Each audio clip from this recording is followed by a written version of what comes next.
A harmless man is not a good man. A good man is a very, very dangerous man who has that under voluntary control.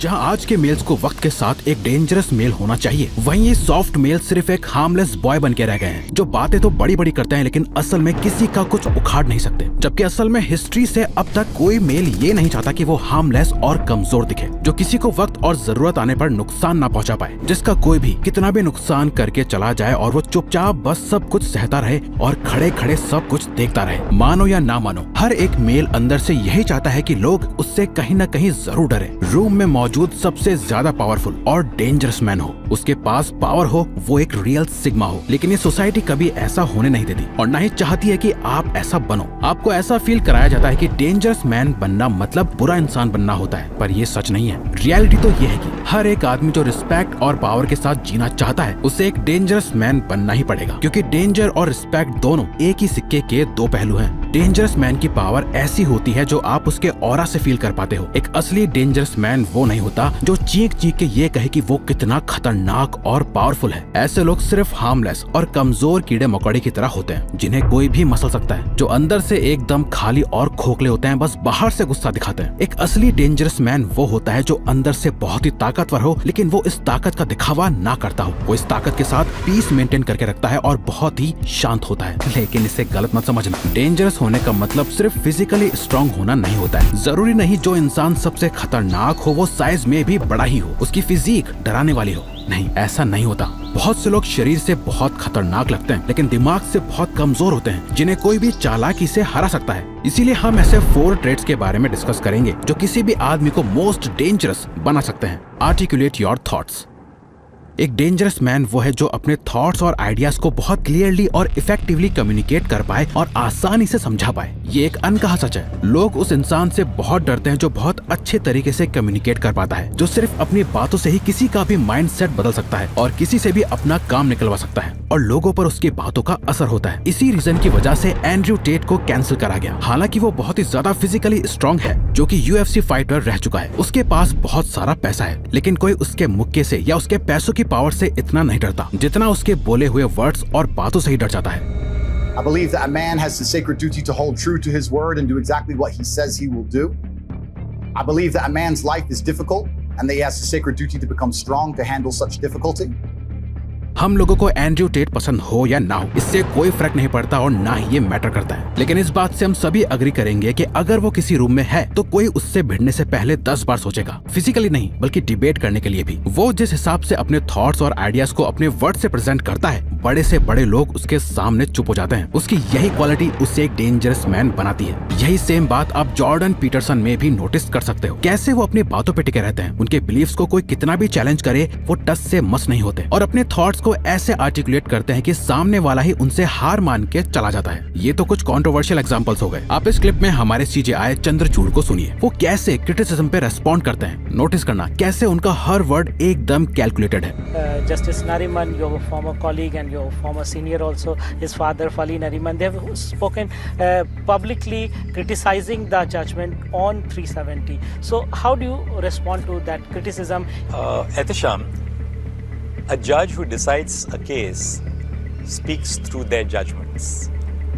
बहुत से man इस बात को समझ नहीं पाते कि बात करने की कला में कितनी ज्यादा पावर होती है। अगर आप पहले के टाइम पर देखो तो डेंजरस होने का मतलब होता था जो सबसे ज्यादा फिजिकली स्ट्रांग होगा वो एक लड़ाई में सबको हरा देगा और जीत जाएगा, जिससे सबकी रिस्पेक्ट मिलती है और सभी उससे खौफ खाते थे। लेकिन टाइम बदल चुका है। आज के टाइम में सोशल और प्रोफेशनल वर्ल्ड में कौन सा मेल कितना ज्यादा पावरफुल है ये अब सिर्फ 1-on-1 फाइट से डिसाइड नहीं होता। अपने थॉट्स और कम्युनिकेशन की पावर से ही डिसाइड हो जाता है कि वो बंदा क्या है और क्या कर सकता है। बल्कि डिबेट से ही डिसाइड हो जाता है। जो बंदा अपनी बात को ठीक से रखना तक नहीं जानता वो क्या ही अपने थॉट से कोई चेंज लाएगा।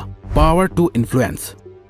एक डेंजरस मैन के पास ये पावर होती है कि वो जब चाहे तब लोगों को अपनी बात के लिए राजी करा दे। लोगों से वो काम करवाना जो आप करवाना चाहते हो, वो भी उनकी अपनी मर्जी से। इसे ही इन्फ्लुएंस करना कहा जाता है। गवर्नमेंट और मीडिया का इन्फ्लुएंस लोगों पर बहुत होता है। वो जैसे चाहे वैसे लोगों की थिंकिंग को कंट्रोल कर सकते हैं। जरा 1 मिनट के लिए सोच के देखो कि इन लोगों के हाथ में कितनी पावर होती है। अगर ये चाहे तो आपकी एक नेगेटिव इमेज बना सकते हैं। ये रेगुलर लोगों को इन्फ्लुएंस करके आपको बहुत बुरा बना सकते हैं, और वहीं अगर ये चाहे तो रातों रात आपको इतना अच्छा बना सकते हैं कि लाखों करोड़ों की भीड़ आपकी फैन हो जाएगी। जब आप लोगों को इन्फ्लुएंस करके अपने साथ जोड़ सकते हो तो आपके पास वो पावर है जिसका यूज करके पहले के टाइम पर लोग बड़ी बड़ी आर्मी बना लेते थे। चाहे आदमी कितना ही खतरनाक हो, वो और ज्यादा डेंजरस तब हो जाता है जब उसके साथ और लोग जुड़ जाते हैं जो उसकी हर एक बात मानते हैं और हर सिचुएशन में उसकी मदद करते हैं। अपने थॉट्स को सही से आर्टिकुलेट करने से आप लोगों को इन्फ्लुएंस करके अपनी साइड ला सकते हो, जो हर लड़ाई में वो आपके लिए आपके वॉरियर्स की तरह काम करते हैं। आप सिंगल तो खतरनाक थे ही, बट एक आर्मी के आ जाने से आप अनस्टॉपेबल भी हो जाते हो। एज ए मैन आपका सोसाइटी में इन्फ्लुएंस होना चाहिए। इनविजिबिलिटी।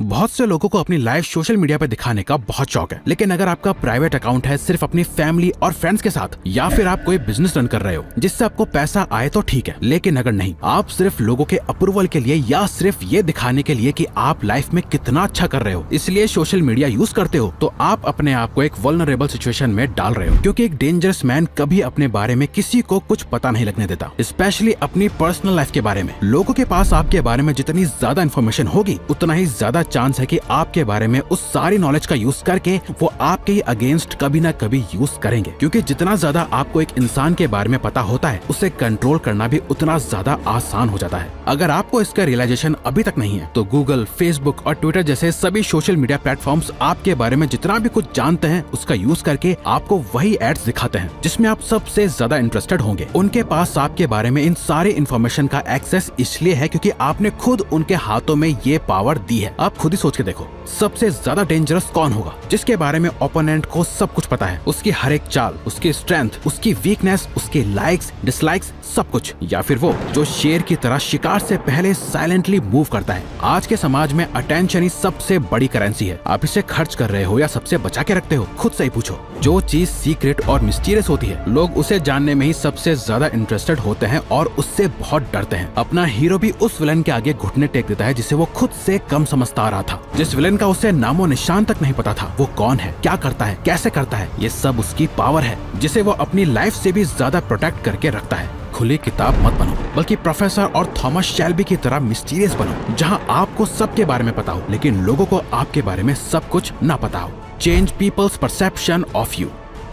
एक डेंजरस मैन जब वीक फील कर रहा होता है तब वो दुनिया को ऐसे दिखाता है जैसे वो कितना स्ट्रांग है, और जब वो एक्चुअली में स्ट्रांग होता है तब ऐसे दिखाता है जैसे कि वो कितना वीक है। खुद को सीक्रेटिव, अनप्रिपेयर्ड दिखाना भी सिग्मा की एक असली पहचान है। ऐसा करके वो लोगों को अपने ट्रैप में फंसा लेते हैं। सामने वाला बहुत ज्यादा ओवर कॉन्फिडेंट हो जाता है और सिग्मास इसी का फायदा उठाना जानते हैं। फॉर एग्जाम्पल, अगर कोई मुजरिम कोर्ट में मौजूद होता है और उसे जेल जाने की सजा मिलने वाली हो, तो खुद को ऐसे में स्ट्रांग और पावरफुल दिखाना उसका फायदा कम और नुकसान ज्यादा कराएगा। ये मैटर नहीं करता कि वो इनोसेंट है या असली में कोई क्रिमिनल है। कुछ सिचुएशंस ऐसी होती हैं जहां आपको अपनी पावर्स को छुपाना पड़ता है। एक असली डेंजरस मैन खुद को ऐसी सिचुएशन में वीक दिखाना जानता है। वो खुद के स्ट्रांग होने को खुद का ईगो नहीं बनाता, और हिस्ट्री में जितने भी लोगों ने ऐसा करा है जहां उन्होंने अपने आप को फालतू में अपने ईगो में बड़ा दिखाने की कोशिश की है, वो सभी बहुत बुरी मौत मरे हैं। वहीं डेंजरस मैन जब कभी ऐसी सिचुएशन में पड़ते हैं जहां वो अंदर से बहुत वीक फील कर रहे होते हैं, तब भी उन्हें एक मास्क पहन के रखना पड़ता है जो उनकी वीकनेस को छुपाता है। फॉर एग्जाम्पल, अगर आप किसी बिजनेस डील में हो और आप उस डील के लिए बहुत ज्यादा डेस्परेट हो, फिर भी आपको एकदम स्ट्रांग दिखना आना चाहिए। जैसे अगर आपको ये डील नहीं मिली तो मार्केट में और भी कई अपॉर्चुनिटीज हैं, आपके पास और भी कई बिजनेस ऑफर्स हैं। ये सामने वाले को ये सोचने पे मजबूर कर देगा कि जरूर आपके पास कुछ एक्सट्रीमली वैल्यूएबल होगा। तो अगर आपको ये वीडियो अच्छी लगी तो वीडियो को लाइक और चैनल को सब्सक्राइब करके हमें सपोर्ट करो, और बेल नोटिफिकेशन ऑन कर लीजिएगा ताकि आप आने वाली वीडियोस मिस न कर पाओ। Thank you for watching.